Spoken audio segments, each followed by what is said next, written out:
All right, so let's talk about how I came back to the industry and also how I thought I was done. I thought I was done with real estate. So I have been investing in real estate personally since the age of 22. So I've been, in the real estate space for 15 plus years. I decided to get licensed in the state of Georgia, where I'm from, back in 2018. And at that time, I got licensed solely to just refer clients who had fixed their credit. I restore and repair individuals' credit. And so many of those clients were coming to me to get their credit fixed so they can buy a house. Well, in real estate, this is education as well, you cannot get paid a referral legally unless you're a licensed agent. So I was sending my referrals for many years to agents that I trusted in the Atlanta market. And shout out to Brenda Dollar.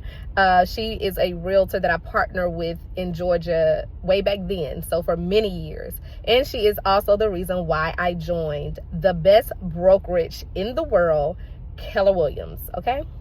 So I joined and I just referred and just got commission checks here and there. So when I relocated to Louisiana, I also then got a license for real estate in Louisiana. So I was dual licensed in both states. And, COVID came, I got married, had 2 babies. And so I said, I'm going to be a stay-at-home mom. Like, I'm going to rock my stay-at-home life right now, be with my boys and my family. I have built up a very successful digital marketing business. And I just plan to live off of the passive income because of the hard work that I had put in. But lo and behold, the company was shut down. And this interrupted and cut off all of my passive income that I had worked so very hard to create and generate. And so that sent me on a whole different journey. And then eventually I realized, like, hey, things are getting tight.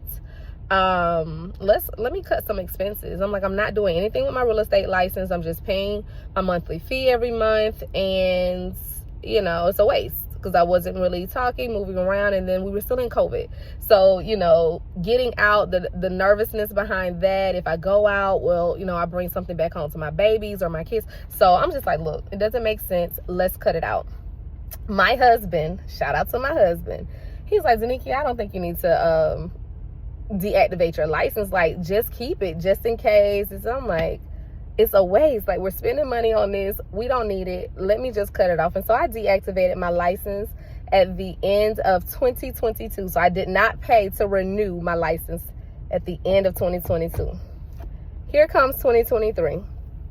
And, finances are really getting tight. I'm now exploring employment and actually ended up getting a job, and that was like the job from HELL. Okay.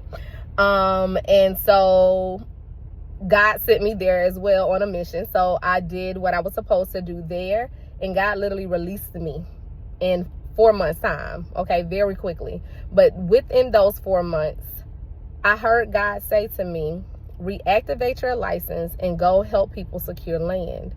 I'm like, what? So this is now 7 months after I did not pay my renewal, and now my license is inactive. And I was obedient, okay, because he calls us to be obedient to his word. I heard him. It was very clear. And so I immediately went online, found an online school here, saw that they had a few options.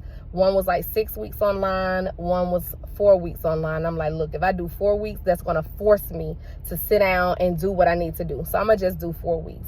Let me also say, when I originally got my license, online did not work for me because it's kind of like self-paced. You take your time. You're responsible for knowing what you need to know. And so in Georgia, I actually failed the online school, and I eventually ended up going in person because I learned better in person. So I thought, because I proved myself wrong with the Louisiana exam, because I in fact went to school online.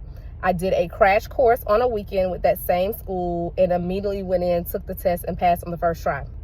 Now, I'm grateful that I had to go back to school because Louisiana also has like French terms a part of like the real estate language. And so I wasn't aware of that because you don't see French words typically, you know, on the real estate documents. And so I did learn that piece. And so I was okay, that's why I had to come back through school. No problems. But it was a lot of adversity even to get my license. Passed the test, first round.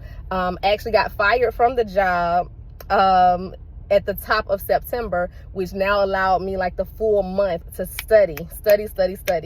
And then I was able to go pass my test the first time because I was scheduled to take this exam while I was working. And so, long story short, it has been quite a bit of warfare, which lets me know that I am absolutely on the right assignment. God has already equipped me and prepared me for this work that he has me doing.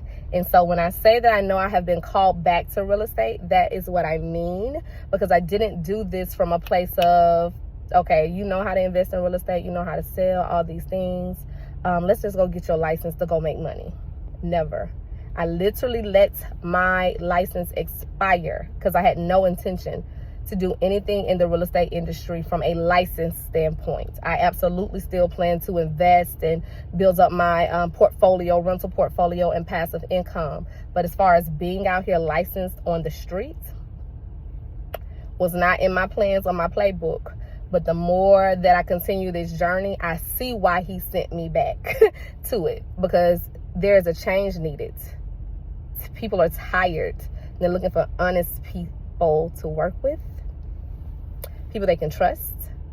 And so God has sent me to be the change, to be the leader, to lead the change, because I absolutely don't want to be the only person down here or operating from godly principles, honesty, integrity, kindness. Not the only one. So looking for my people. Let's work, y'all. Let's change the face of this industry, the reputation of this industry, and definitely just show the community in general, don't matter what brokerage you're with, let's show them we truly do have their best interests at heart, because that's what we're called to do by the Louisiana Real Estate Commission. All right. The Great Commission, though. Don't forget it.